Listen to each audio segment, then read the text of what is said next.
لا تنسوا الاعجاب بالفيديو والاشتراك في القناة تشجيعا لنا لنستمر بنشر المزيد ان شاء الله. السلام عليكم، كي دايرين؟ كلشي بخير؟ اليوم غادي نهضروا على واحد الموضوع اللي كيهمنا كاملين وكيهز الجيب ديالنا مباشرة.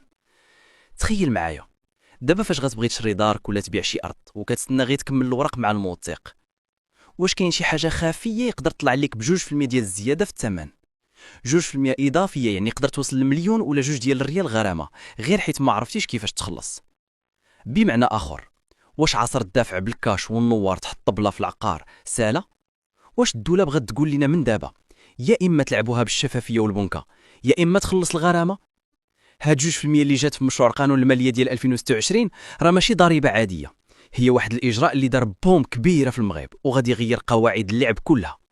ايوا، الا كنتي باغي تعرف بالضبط كيفاش تحمي جيبك وكيفاش الموثق ولا يلعب دور جديد في هادشي وكيفاش تقدر تجنب تخلص هاد الزياده، هاد الفيديو ديالك. قبل ما نكملوا هبطوا دابا لتحت، ديروا لايك كبير للفيديو باش يوصل لغيركم، وفعلوا الجرس وديروا اشتراك للقناه حيت كنوعدكم غنبقى نجيب لكم معلومات موثوقه ومفصله على كل شيء اللي كيهمكم في العقار والقانون. يلا نبداو. شوفوا معايا مزيان، قبل ما نبداو نتعمقوا في التفاصيل التقنيه ديال هذا القانون الجديد خاصنا نفهموا واحد النقطه مهمه بزاف. علاش الدوله حتى ل 2026 عاد جابت لنا هاد الزياده ديال 2% الاضافيه؟ القصه بسيطه وحنا كاملين كنعرفوها. عندنا واحد الاقتصاد مخربق شويه اللي كنسميوه بالدارجه النوار او الاقتصاد الغير المهيكل، وهذا الشيء ضرب اساسا في سوق العقار اللي كنعيش على واحد اللعبه ولات معروفه عند البايع والشاري. كتلقى مثلا واحد الدار الثمن الحقيقي ديالها هو 100 مليون سنتيم، ولكن اللي كيوقع هو انهم كيتفاهموا بيناتهم باش يصرحوا يعني ديكلاريو عند الموثق بثمن اقل، مثلا غير 80 مليون، وهذيك ال 20 مليون اللي بقات كيعطيها الشاري البائع كاش من تحت الطبله، يعني فلوس نقديه ما كيخليوش ليها حتى شي اثر او تخص في البنكه. علاش كيديروا هذا الشيء؟ ببساطه البيع كيستفيد حيت كيهرب من الضريبه على الارباح العقاريه اللي كنسميوها تي بي اي، لان الضريبه كتحسب على داك الثمن صغير اللي صرحوا به، والشاري حتى هو كان كيضحك على راسو كيستفيد حيت واجبات التسجيل والتحفيظ يعني لي فخي دو نوتير اللي كيخلص كتكون ناقصه حيت هي بدورها كتحسب على داك الثمن اللي تديكلارا. اذا هاد الظاهره ديال التهرب الضريبي وتبييض النوار ولات كتخلي الدوله تخسر ملايير الدراهم كل عام، وهاد الفلوس هي اللي خاصها تكون كتمول لنا المستشفيات والطرقان والمدارس. داكشي علاش الدوله قررت تقول صافي بركه وبغات تزير الخنق على المعاملات النقديه اللي ما عندها حتى شي اثر، باش كل شيء يولي يدوز واضح وشفاف، والمواطن اللي كيشري او كيبيع يتعلم ان الفلوس خاصها تخلي ليها اثر في البنكه، باش نخرجوا من داك العرف القديم ونمشيو للاقتصاد المهيكل والقانوني. يلا دابا غادي ندخلوا للمعقول وغنشرحوا هاد 2% كيفاش كتحسب ووقتاش بالضبط كتدخل للخدمه، حيت بزاف ديال الناس غالطين وكيسحاب لهم هذه ضريبه جديده على اي بيع او شراء. شوف معايا، الدوله ما قالتش لك ما تبيعش ولا ما تشريش، هي قالت لك كيفاش غتخلص داك الثمن ديال البيع والشراء. خاص الفلوس ديالك تخلي تراس او اثر في البنكه. اي حاجه خارج هادشي كتعني 2% اضافيه عليك.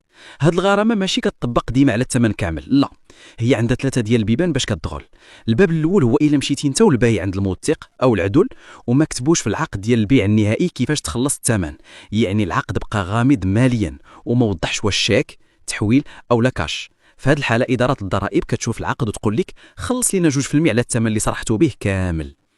والباب الثاني هو الا خلصتي ثمن كامل او جزء منه بالنقده، يعني الكاش، جبتي الشكاير ديال الفلوس وحطيتيهم تحت الطبله او تفاهمتي مع البائع بيناتكم كاش. وهذه المعاملات النقديه اللي ما مصرحش بها هي المستهدف الاول من هذا القانون. والباب الثالث وهو المهم هو الا ما استعملتيش وسائل الدفع اللي حددها القانون، والقانون واضح كوضوح الشمس. قال لك المعاملات العقاريه خاصها تدوز اما بشيك بنكي مضمون اللي هو شيك سيرتيفيي باش البائع يتاكد من فلوسه، او بالتحويل البنكي يعني الفلوس كتدوز من حساب الشاري مباشره لحساب البائع، او عبر حساب الموثق باش يضمن حقوق الطرفين. وإلا درتي شي طريقه اخرى واخا تكون فلوس عندها اثر ولكن ما داخلاش في هذه الطرق القانونيه، بحال الا خلصتي بشيك عادي وماشي مضمون، راه ممكن تدخل تحت طائله هذه الغرامه. وهنا خاصك تركز مزيان على المثال ديال الدفع الجزئي اللي هو الاكثر واقعيه. تخيل شقة ب60 مليون، عطيتي للبائع 50 مليون بالتحويل البنكي، وهذيك ال10 المليون اللي بقات عطيتيها ليه كاش في يده. القانون ما غاديش يعاقبك على 60 مليون كامله، لا، الغرامه ديال 2% غتحسب لك غير على ديك ال10 المليون اللي ما عندهاش تراس او اثر بنكي، يعني كتخلص الغرامه غير على الجزء اللي حاولتي تخبيه او تبيدو. وهذا الشيء كيوضح لك باللي الهدف هو مراقبه الاثر المالي لكل عمليه.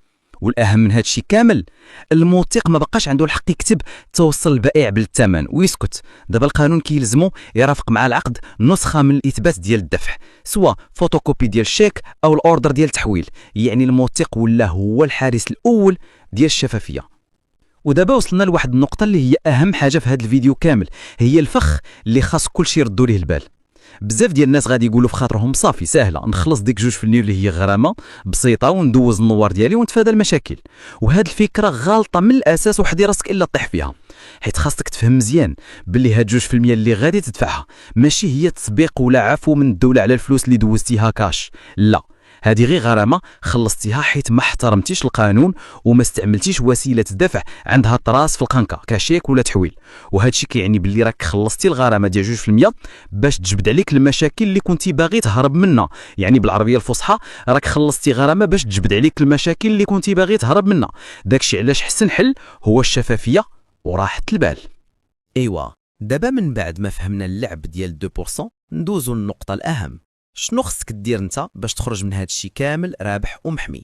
اول حاجه، دور الموثق ولا العدول تبدل، ما بقاش كيقتصر غير على كتابه العقد وصافي، لا، دابا ولا هو الضامن الاول للشفافيه. يعني القانون فرض عليه واحد الالتزام جديد ومهم بزاف، هو انه ما بقاش عنده الحق يكتب لك في العقد غير توصل البائع بالثمن ويسد القوس. ضروري خاصو يطلب منك ويصور ويحتفظ بنسخه من داك الدليل ديال الدفع، بحال الفوتوكوبي ديال الشيك المضمون ولا الاوردر دو فيرمون ورقه التحويل البنكي. وهذا الشيء كيعني ان الموثق ولا خاصو يتاكد 100% باللي الفلوس دازت بطريقه قانونيه وخلات اثر في البنكه، والا ما دارش هذه الخدمه على حقها وطريقها كيحط راسو حتى هو في المسؤوليه القانونيه. وهذه راه نقطه ايجابيه بزاف ليك انت كشاري نزيه، حيت هي اللي كتحميك من بعد.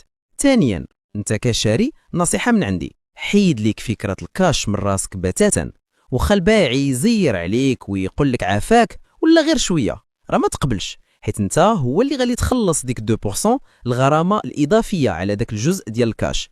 اذا ديما خلص بشيك بنكي مضمون اللي كنسميوه شيك سيرتيفي، حيت فلوسه مضمونه وكتاخذ عليه اثبات، او تحويل بنكي مباشره للكونت ديال البائع او عبر حساب الموثق اللي كيكون امن وموثوق. والاهم من هذا الشيء كامل، قبل ما تسني على العقد النهائي ديالك قراه مزيان وتأكد أن الموثق كتب فيه بالحرف وسيلة الأداء، الرقم ديال الشيك، تاريخ التحويل، حيت هذيك الورقة ديال الإثبات ديال الدفع هي الدليل ديالك والحماية ديالك ضد الضرائب من بعد. ثالثا، انت كبائع حتى انت ما بقاش مسلكاك النوار، حيت واخا الشاري خلص ديك 2% الغرامة الإضافية، راك انت مازال كتسالك المراقبة الجبائية، وغادي يعيطوا عليك باش يحاسبوك على الضريبه على الارباح العقاريه، على دوك الفلوس اللي شديتي قاش وهربتي بها من الضريبه. اذا احسن حاجه ديرها هي تشد فلوس كامله في الحساب البنكي ديالك بطريقه واضحه وشفافه، وتصرح بالثمن الحقيقي ديال البيع، وديك الساعه خلص الضريبه على الارباح اللي كتكون قليله نسبيا، ولكن غتكون هاني ومرتاح وما غيسول فيك حتى واحد. وهذا التغيير كامل غيخلي السوق ديال العقار نقي ومزيان على المدى البعيد، وما بقاش يتلعب فيه بالهف اللي كيضر بالخزينه ديال الدوله والاقتصاد ديال البلاد كامل. اذا الرساله واضحه وبلا زواق، عصر الدفع بالكاش والنوار في العقار المغربي سالا. الدوله بغات كل شيء يدوز بالبنكه ويكون عنده اثر. دابا كيهمني نعرف رايكم، واش كتشوفوا باللي هذا القانون ديال 2% غيساهم فعلا في القضاء على النوار، او كتشوفوا باللي الناس غادي يلقاو طرق جديده باش يتجاوزها؟ حط لي رايك في التعليقات لتحت، وكنوعدكم انني كنقرا جميع الاسئله ديالكم وغادي نجاوب عليها في فيديوهات قادمه. الا استفدتي ولو شويه من هذا الفيديو ما تنساش تدعمني لايك باش يوصل الفيديو لاكبر عدد ديال الناس، وابوني او اشتراك، وفعل الجرس باش يوصلك الجديد ديالنا دائما.